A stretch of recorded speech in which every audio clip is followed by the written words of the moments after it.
उन सब का इंडियन नेशनल लोकदल पार्टी के कार्यालय में पार्टी द्वारा हार्दिक स्वागत है। आज जिस लक्ष्य को लेके, जिन बातों को लेके आप लोगों को यहाँ आमंत्रित किया गया है, वो पार्टी के संगठन के विषय में है। चुनाव परिणाम के बाद पार्टी ने दोबारा से संगठन को पुनर्गठित किया है, जिसमें जहां जनरल बॉडी की राष्ट्रीय और राज्य कार्यकारिणी की घोषणा की गई है, वहीं समस्त जिलों के अध्यक्ष बनाए गए हैं और सभी सेलों के प्रदेश अध्यक्षों की नियुक्ति की गई है। इसी कड़ी में पार्टी नेतृत्व ने हमारे ओजस्वी नौजवान संघर्षशील साथी भाई साहिलदीप कासवां, जो आईएसओ के जिला अध्यक्ष थे, उनको स्टूडेंट विंग का आईएसओ का प्रदेश अध्यक्ष नियुक्त किया गया है, जो पूरे जिले के कार्यकर्ताओं के लिए एक गर्व की बात है। और उम्मीद है जिस तरह इन्होंने जिला प्रधान के रूप में लगातार छात्रों और युवाओं के मुद्दे उठाने का काम किया, आगे भी इसी प्रकार ये युवाओं के, छात्रों के मुद्दे उठाते रहेंगे और पार्टी के संगठन को मजबूत करने का काम करेंगे। वहीं साथ के साथ जो हमारी जनरल बॉडी है, जिसके जिला अध्यक्ष लगातार 6 साल तक भाई सतबीर जी सिसाए रहे, जिन्हें अब प्रदेश सचिव नियुक्त किया गया है, अब उनके आशीर्वाद से जिला का अध्यक्ष भाई सतपाल सरपंच जी को, जो पहले हमारा नलवा के अध्यक्ष थे, उनको जिला अध्यक्ष नियुक्त किया गया है।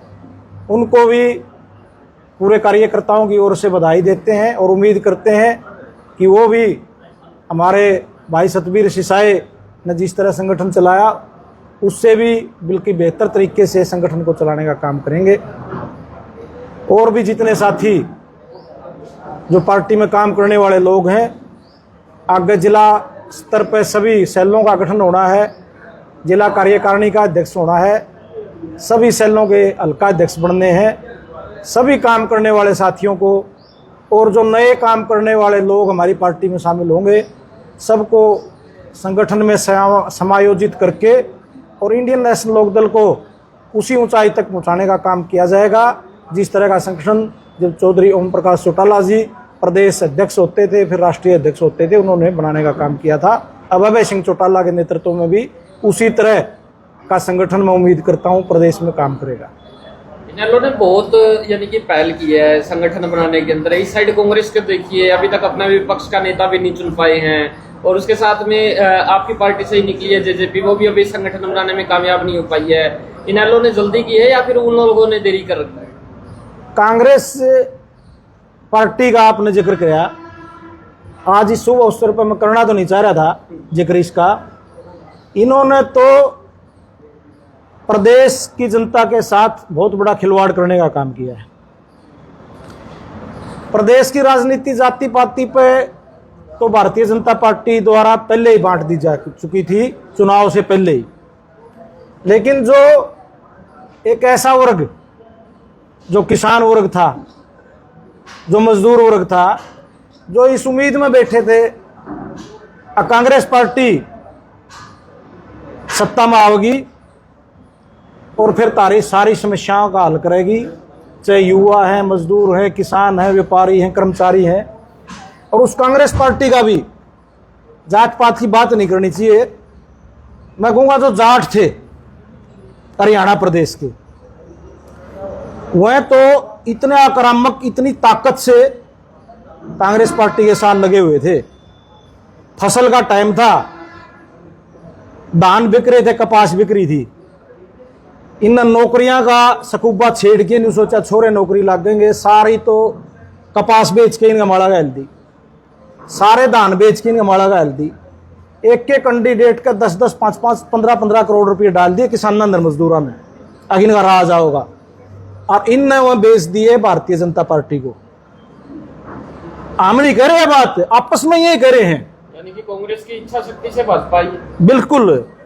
इनकी जगह जिस तरह परंपरागत तरीके से किसान लोकदल के साथ होते थे, इतनी ताकत अभय सिंह चौटाला को दे देते तो 1% भी इस बात में शक नहीं कि वो प्रदेश के मुख्यमंत्री होते और आज कमेरे वर्ग की, किसानों की और मजदूरों की सरकार हरियाणा प्रदेश में होती, न कि भारतीय जनता पार्टी को।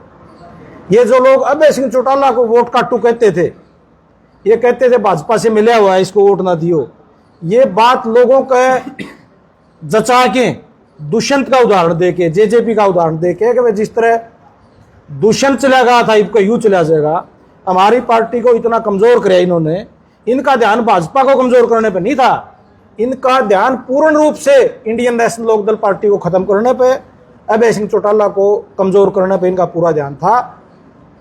आज जो हालात हैं, पूरा प्रदेश के लोग गाली दे रहे हैं किसी को तो कांग्रेस पार्टी के नेतृत्व के दे रहे हैं। चाहे आप रोहतक सोनीपत झज्जर में जाके लोगों की बात सुन लो, जिस तरह गोड्डे टूटे हुए लोगों के, कोई रास्ता दिखाई नहीं दे रहा।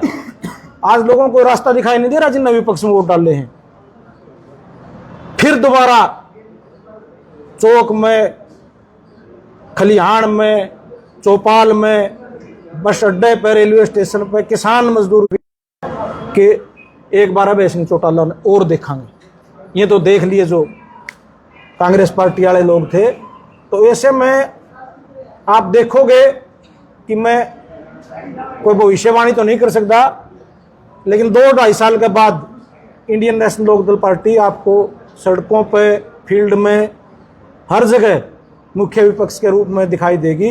कांग्रेस पार्टी पूर्ण रूप से इतनी कमजोरी में आ जाएगी कि लोग जहां इंडियन नेशनल लोकदल थे ओड़ा कांग्रेस पार्टी ने बिठाना काम। कांग्रेस पार्टी आपके निशाने पर है क्या? जेजेपी भी निशाने के ऊपर रहेगी? जेजेपी को निशाना पर लेने की इसलिए आवश्यकता नहीं है कि लोगों ने एक राजनीतिक पार्टी के रूप में उनको नकारने का काम किया है।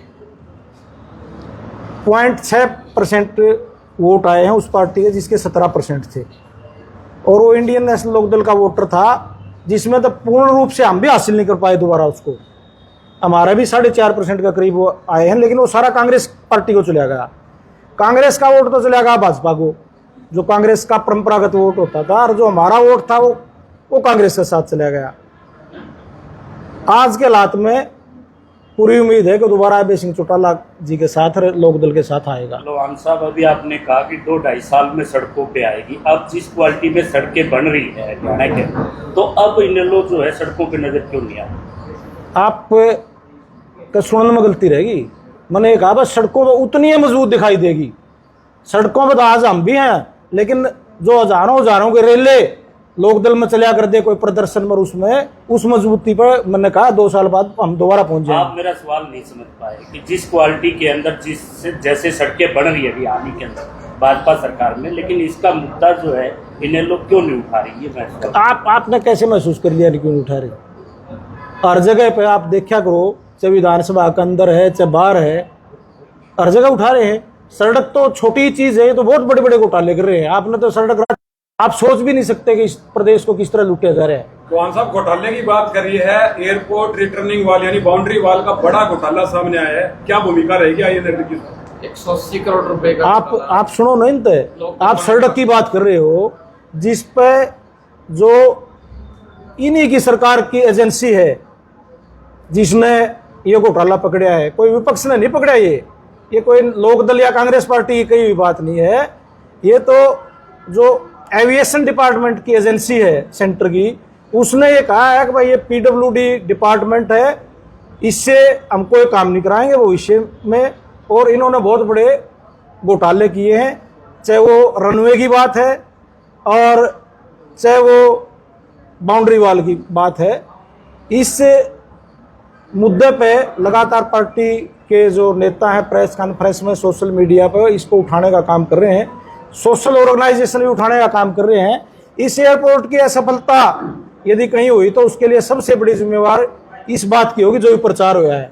लोगों ने न्यू अवेला कदे जाचे दस से जिस तरह इन मटेरियल यूज कर रखा है या जिस तरह की चारदीवारी यूज कर रखी है, इनको तो ये भी पता नहीं कि भाई किस जगह आप काम कर रहे हो और किस लेवल का वो काम होना चाहिए। कौन सा पूर्व में जिनके पास पीडब्ल्यूडी मिनिस्ट्री थी उनके ऊपर तो आरोप लग गए हैं। अब मौजूदा पीडब्ल्यूडी मिनिस्टर जो है उनके गांव से ससुराल तक जाने वाली, लुदास से शाहपुर तक जाने वाली, अगर किसी भी सड़क का नाम लूं सब सड़कों के हालात ये है कि वहां पैदल चलना मुश्किल है। क्या INLD कोई बड़ा कदम इस भ्रष्टाचार के खिलाफ भी उठाएगी?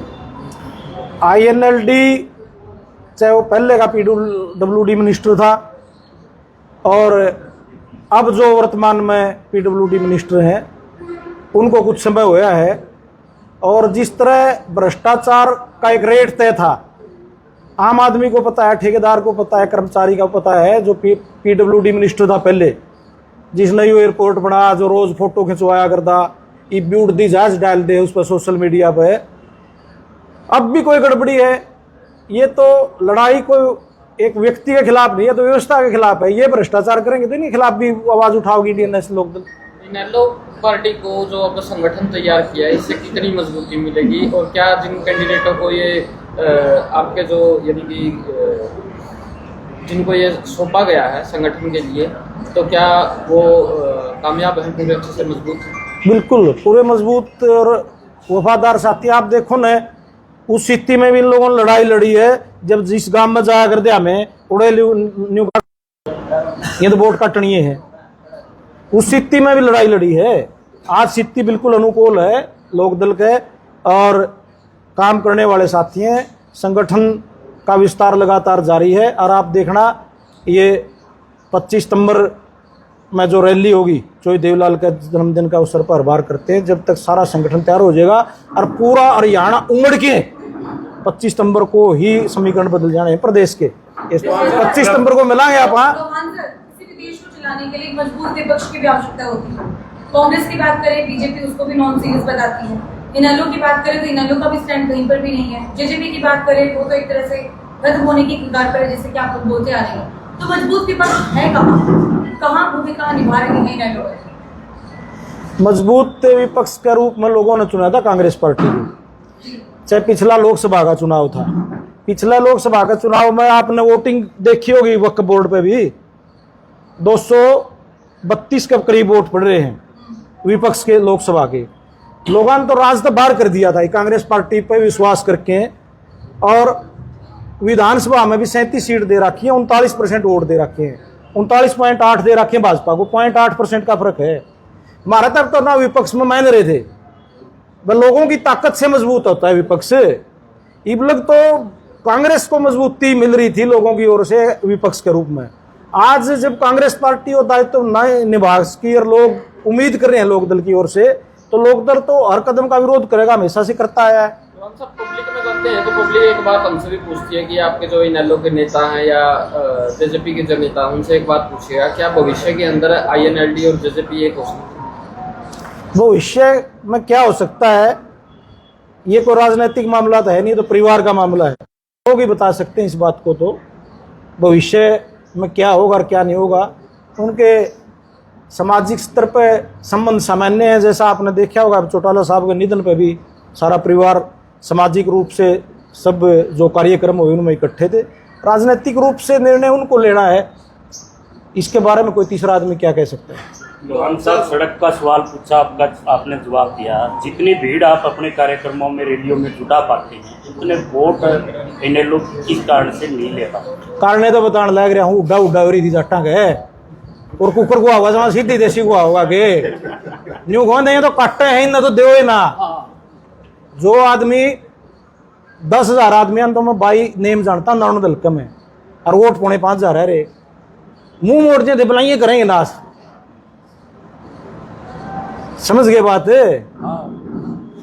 तो यह बात थी। आप इसको कैसे रोक पाएंगे जो आगे मतलब ये रोकना किसी व्यक्ति के बस की बात नहीं, ना कोई रणनीति का मामला है, ये तो विश्वास का मामला था। विश्वास ये हो रहा था कि भाई कांग्रेस पार्टी जो लड़ाई लड़ेगी भाजपा के खिलाफ और फिर राज होगी, उड्डा साहब आएंगे, वो विश्वास खुद उनने तोड़ दिया। हमारा कारण तो कुछ नहीं होता, खुद उनने तोड़ा है। आज लोग ठगिया महसूस कर रहे हैं, आर्थिक रूप से भी और राजनीतिक रूप से भी। आज कांग्रेस पार्टी को कोई मुंह लगाने के लिए तैयार नहीं है। जैसे तैसे इन्होंने भाजपा को सत्ता में लाने का काम किया है। आज ये आपस में लड़ रहे हैं, उसके बाद दूसरा तीसरा सेशन हो लिया, ये विपक्ष का अपना नेता नहीं बना पाए, ये पार्टी का अध्यक्ष नहीं बना पाए, ये लगातार 15 सालों से अपने जिला अध्यक्ष नहीं बना पाए। जिला अध्यक्षों की नेशनल लेवल की मीटिंग बुलाई थी राहुल गांधी ने, लेकिन हरियाणा में कोई जिला अध्यक्ष को नहीं तो भेजे किसने। यह स्थिति है इनकी। आर्थिक स्थिति की बात कर रहे हैं, एक बात याद दिलाना चाहूंगी, जब इन्होंने की गवर्नमेंट थी तो आप कितने बड़े थे जब? आप तो सीनियर लीडर हैं, आप तो जानते होंगे सर। मैं तो जानता हूँ, बुक से नॉलेज आती है। मेरी ख्याल तो आपको मैं भी कह रही हूँ, हम लोगों ने बुक से ज्ञान प्राप्त किया और आप जैसे कुछ नेता अच्छा सवाल तो है सर। तो सवाल ही है सर।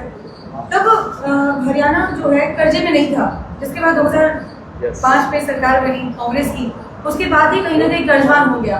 हम आपसे ये चीज जानना चाह रही हूँ, जैसे एक बहुत बड़ा ये प्रोजेक्ट आया है एयरपोर्ट को लेकर, तो क्या हरियाणा को कर्जे से बाहर निकालने के लिए अपना बड़ा रोल प्ले कर पाएगा?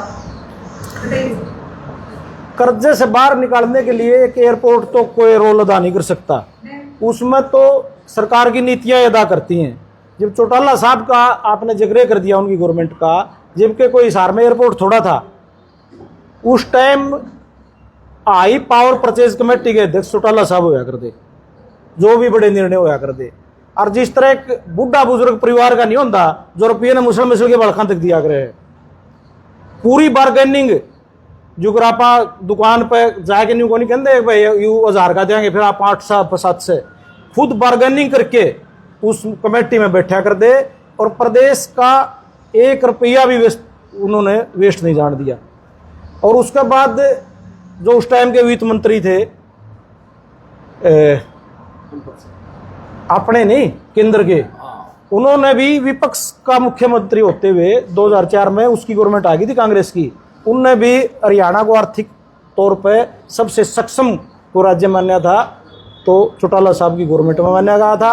आज से 10% बजट होता था, जब ये तो 2 लाख का बजट है, इसका मुश्किल तो 10% होया करता। उस टाइम भी कोई कर्जा नहीं था, आज तो बजट से ज्यादा कर्जा है, 67,000 करोड़, पता नहीं 87,000 करोड़ रुपया तो ब्याज में जाओ है। तो मैं सवाल को थोड़ा सा एडिट कर देता हूँ। 2005 के अंदर जिस टाइम पे सरकार गई थी तो 5,000 करोड़ रुपए जो है वो चौटाला साहब हरियाणा के खजाना के अंदर छोड़ के गए थे। और उसके बाद में जिस टाइम पे सन 2014 के आसपास जिस टाइम पे हुड्डा साहब गए तो हरियाणा के ऊपर 81,000 करोड़ का कर्जा था, और आज लगभग जो है वो 4 लाख करोड़ रुपया कर्जा हो चुका है। क्या अभय सिंह चौटाला जी के पास में या इनेलो के पास में कोई ऐसा ब्लूप्रिंट है, कोई प्लान है जिससे ये कर्जा उतर जाए और जो देश के अंदर हरियाणा के अंदर जो एक नया बच्चा हो उसके सिर के ऊपर कर्जा ना? ब्लूप्रिंट से कर्जा नहीं उतरता। ब्लूप्रिंट तो सारा दिन इनके पास इतने लोग हैं, इतने तो किसी क्षेत्रीय पार्टी को हो ही नहीं सकते। नीयत की बात है, नीयत सही हो तो सारा काम हो सके है। अभय सिंह चौटाला को प्रदेश की जनता ने मौका दिया तो न सिर्फ कर्ज रहित करने का काम करेंगे इस प्रदेश को, बल्कि बजट को सरप्लस करने का काम करेंगे, और जो भी किसान मजदूर की समस्याएं हैं उनको ऐसी उम्मीद है कि वो सारी समस्याओं को दूर करने का काम करेंगे। लोहान साहब, मौजूदा सरकार ने कई हरियाणा में कलाकारों पे गाने बैन कर दिए, गन कल्चर का नाम देके, कई इसे राजनीतिक स्टंट बता रहे हैं। आप इस डिसीजन को किस तरीके से देखते हैं? जो प्रदेश का कलाकार होता है नहीं, उसको पूरी युवा पीढ़ी सुनती है, चाहे वो नशे की बात है चाहे हथियार की बात है। यदि अपने शब्दों का इस्तेमाल संयम के साथ किया जाए तो मैं समझूंगा वो बेहतर चीज़ है। उसमें एक जो नए हमारी जनरेशन है उस पर पॉजिटिव असर पड़ता है। यदि सारे दिन आप आत्मा हथियार गुंडागर्दी नशे की बात करोगे तो फिर उनके ऊपर गलत असर पड़ता है। ये कोई राजनीति वाली बात नहीं, मैं जो आपने सामाजिक रूप से पूछी बात ये बता रहा हूँ। इसमें चाहे कलाकार कोई भी हो, हम तो उम्मीद नहीं करा, उससे एक मनोरंजन हासिल होना चाहिए। तीज त्योहार की बात गा लो, फसलों की गा लो और गा लो, एक बंदूक करना तो नेगेटिव होगा असर तो भाई। लोहान साहब, भ्रष्टाचार से भी बड़ा मुद्दा है युवाओं में बढ़ता सूखा नशा, जिसकी चपेट में हरियाणा पूरी तरीके से आतंकवादी दिख रहा है। INLD और उसका संगठन इसके लिए कैसे काम करेगा? इसके लिए तो राज्य सरकार करेगी काम। जो जिस तरह के मजबूत इनके माफिया के कनेक्शन हो चुके हैं नहीं आपस, वो इतने पावरफुल लोग हैं कि आप न्यू समझो कि भाई कोई 50 आदमी कोई प्रदर्शन कर देंगे, उससे नशा बिकना बंद हो जाएगा। जब मजबूत प्रशासकों का जिस तरह चौटाला साहब थे, और मौका मिला तो अभय सिंह चौटाला, पुलिस को सब पता है, पुलिस का तो एक एक दुकान का पता है कहाँ बिक रहे हैं, कहाँ से आ रहे हैं। तो इसमें तो आपका जो सक्षम नेतृत्व है सरकार का, ये मुख्यमंत्री चाहो तो ये बंद नहीं हो सकता। इसको तो सरकार की नीयत होगी तभी बंद होगा ये। प्रशासन के तृणमूल रवैये पर आईएनएलडी कैसे दबाव डालेगी जी? वो तो आपको भी पता है कि आईएनएलडी तो आप अब तो चलो विधायक नहीं है, अभय सिंह चौटाला ने तो बिल्कुल नाम ले लेके सिरसे के तस्करा के नाम लिए थे, फतेहबाद क्या के लिए थे, जगह बताई थी और ये कहा था जाओ ओड़े में लगा नशा। पूरी आप देखो रिकॉर्ड विधानसभा का, विपक्ष तो आवाजें उठा सके। सैल जी, अगला सवाल आपसे पूछना चाहूंगी, नई जिम्मेदारी आपको दी गई है, किस तरीके से इस पद का मान रखेंगे, आगे की योजनाएं क्या रहने वाली है? सबसे पहले तो हमारे आदरणीय प्रधान जी उमेश सिंह लोहानी जी का, भाई साहब अर्जुन चौटाला जी का और हमारे चौधरी अभय चौटाला जी का बहुत बहुत धन्यवाद करता हूं, जो आपने मुझ पर इतना विश्वास जताया कि पिछले 3 साल के अंदर ISO मात्र हरियाणा का हिसार का वो संगठन है जिसने 300 आंदोलन करे हैं, जो सिर्फ ISO ने आंदोलन करे। आप सब पत्रकार छाया कर इस चीज के गवाह हो, चाहे हिसार में कोई भी मुद्दा हो, किसी के साथ भी गलत हो रहा हो, वहाँ पे अगर एक आवाज उठाई है तो ISO संगठन ने उठाई है।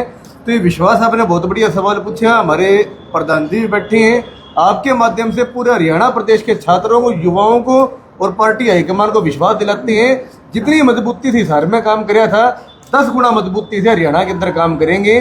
और ये कोई ऐसी बात नहीं है कि यहाँ मैं बोल रहा हूँ इनेलो से बिलोंग करता हूँ, आप लोग इस चीज के गवाह हो। 1 साल के अंदर ना केवल हरियाणा का, हिंदुस्तान का सबसे बड़ा छात्र संगठन बढ़ेगा, ISO संगठन बढ़ेगा, दावा करता हूँ।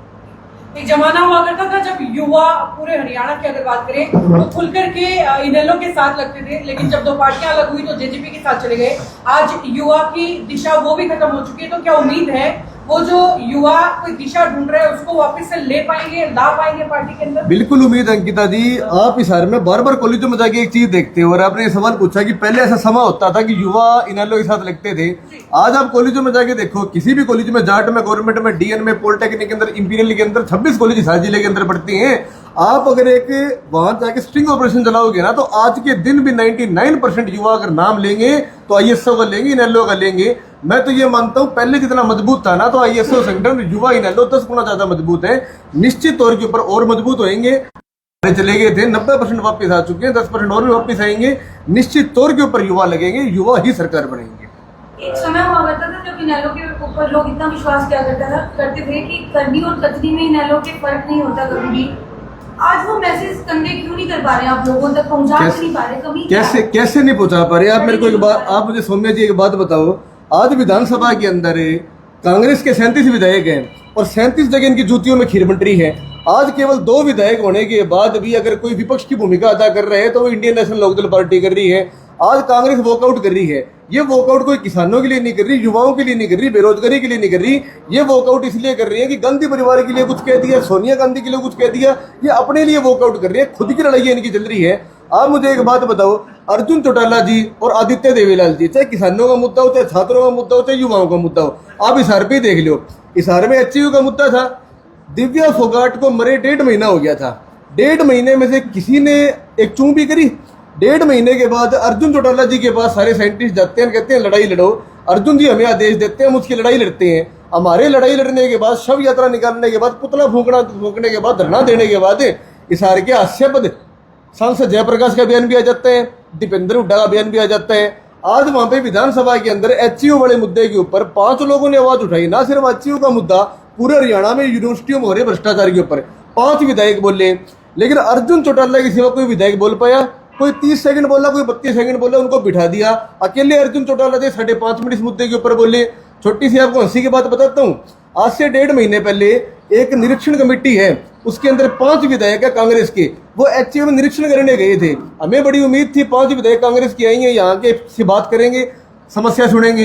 एक विकास हुड्डा जिसकी मौत हुई थी VC के कारण, उसकी माता वहां से मिलने जाती है उन कांग्रेसी विधायकों से, उसकी माता को धक्के मारे जाते हैं, सिर फूट जाते हैं, 15 दिन वो हॉस्पिटल के अंदर एडमिट रहती है। एक पत्रकार साथी, आप सभी वहां पे जाते हो, आपको अंदर नहीं घुसने दिया जाता। आज आपके बीच में नहीं है, उधर आ नहीं पाया जनमन से। उदय को वहां धक्के मारे गए, अंदर वहां से बाहर निकाला गया। ये तो पत्रकारों की बेइज्जती करी गई, ये छात्रों की बेइज्जती करी गई, और जिसका बेटा मरे उसकी मां की बेइज्जती करी गई। अरे पांचों कांग्रेसी विधायक शाम को पोस्ट गिरते हैं, जस्सी पेटवार थे, 5 और थे कि हमने तो वहां पे आज चाय पी और फूल की प्रदर्शनी देखी। तुम वहां पे लोगों की समस्या सुनने गए थे, प्रदर्शनी देखने गए थे। ये आज आप पत्रकार सहकर बंधु इस चीज के गवाह हो, हमें कहने की जरूरत नहीं है इस चीज की। आज विपक्ष की भूमिका कोई निभा रहे तो इंडियन नेशनल लोकदल निभा रही है। आज हमें कोई विपक्ष की जरूरत नहीं, आज हमें विकल्प की जरूरत है, और विकल्प कुछ है तो मात्र इंडियन नेशनल लोकदल है। ये आप सब गवाह हो इस चीज की। कॉलेजेस के अंदर अभी भी जो है वो आवाज उठाने की जरूरत नहीं, जरूरत जो है बहुत ज्यादा है। टीचर्स नहीं है, साथ में जो सीटें होती हैं बच्चों की वो कम है, बच्चे ज्यादा हैं। किस प्रकार देखते हैं? पिछले 3 साल से जब से ISO संगठन बना है, हमने हमेशा सीटें बढ़वाने का काम करे। तो यूनिवर्सिटी की बात हो चाहे कॉलेज की बात हो, 25% आपने बिल्कुल भाई साहब ठीक किया। हिसार जाट कॉलेज में, हिसार ला कॉलेज के अंदर 1 साल तक टीचर्स की समस्या थी। वहां 3 दिन धरना देने के बाद, लठ डंडे खाने के बाद, खुद के ऊपर मुकदमे लगाने के बाद आप सभी पत्रकार छायकर बंधुओं की जीत हुई, ISO संगठन की जीत हुई, अर्जुन चौटाले की जीत हुई। आज जाट कॉलेज में भर्ती हो चुकी है। अभी भी मैं कह रहा हूँ 10-12 टीचरों की कमी है, वो भी लड़ाई लड़ेंगे ऊपर आदेशानुसार और बिल्कुल करवाएंगे। और इसके सिवा कोई भी मुद्दा हो, चाहे नशे का मुद्दा हो, हर कॉलेज के अंदर किसी ने नशा मुक्ति अभियान चलाया तो ISO ने चलाया, सफाई अभियान चलाया तो ISO ने चलाया। और ना सिर्फ छात्रों की बात, एक सामाजिक संगठन का दायित्व निभाते हुए कोई भी समाज की कुरीति उसकी लड़ाई लड़ी, लठ डंडे करे। आप तो खुद गवाह इस चीज के। 19 बार हमारी गिरफ्तारी हुई है, हमारा कसूर था? हम कोई नशे के ऊपर सवाल पूछने गए हुए थे, हम कोई ज्ञापन देने गए हुए थे, हम कोई हमारे रोजगार के ऊपर पूछने गए हुए थे? ले हमें गिरफ्तार करवा दिया, हमें जेलों के मुंह देखने पड़े, वकील हमें छुटवाए, बाद में बाहर लेके आई। हमारी गलती थोड़ी थी।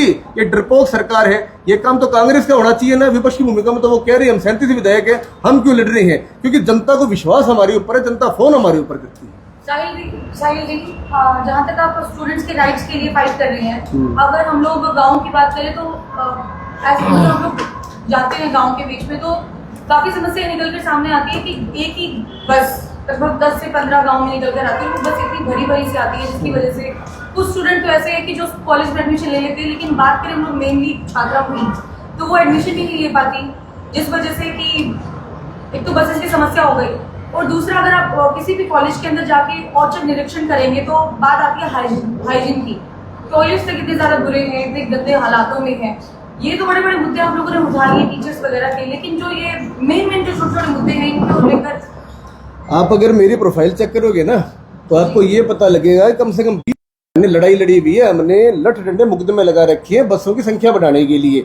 जो हिसार से नलवा की एक लौती बस आती थी, प्रधान जी को इस बात का पता होगा, जो लेडीज की बस थी, उस लेडीज के छात्राओं की बस को इस बीजेपी सरकार ने कोरोना काल खत्म होने के बाद बंद करने का काम किया। वो लड़ाई लड़के हमने दोबारा चालू करवाई, 1 महीने बस चली, दोबारा बंद होगी।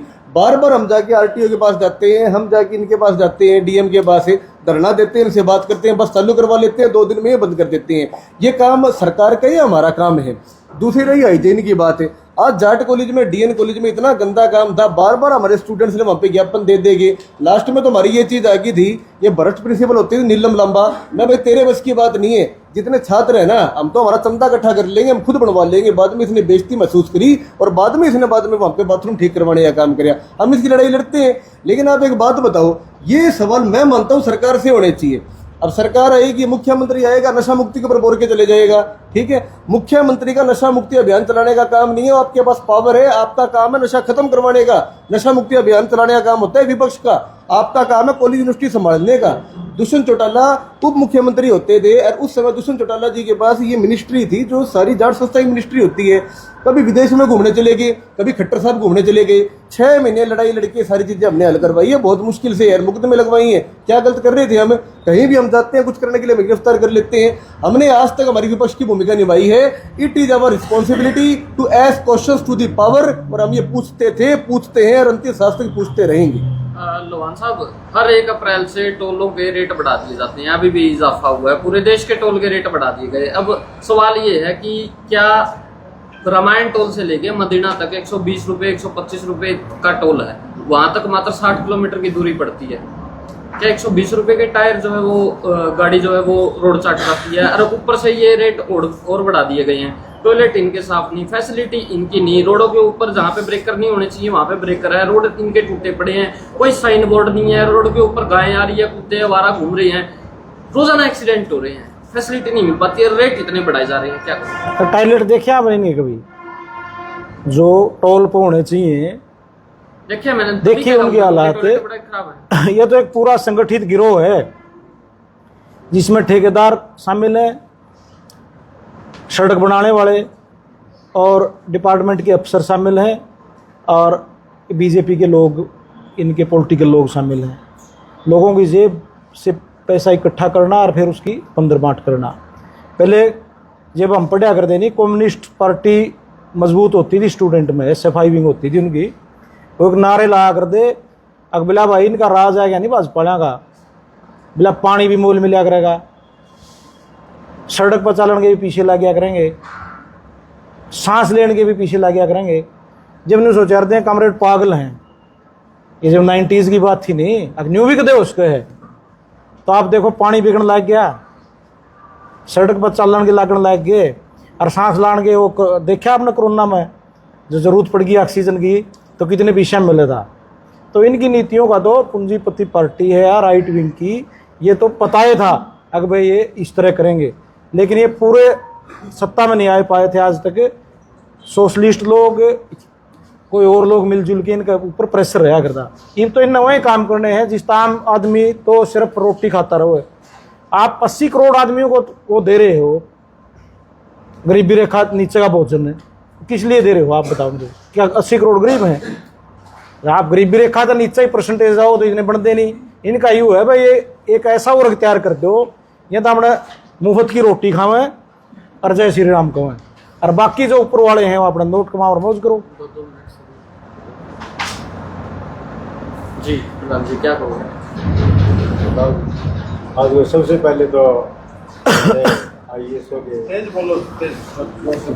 सबसे पहले तो ISO के प्रदेश अध्यक्ष जो बड़ा है उनको पार्टी हाईकमान को इस लेटर का धन्यवाद करता हूँ। आप सभी पत्रकार छाया का बंधु आए, तो पहली बार आपसे रूबरू होने का मौका मिला, इसके लिए मैं आप सभी का स्वागत करता हूँ। धन्यवाद। प्रधान जी आप संबोधित करते बोला आप ही का तो प्रधान जी पूरा है जो करके 2 मिनट।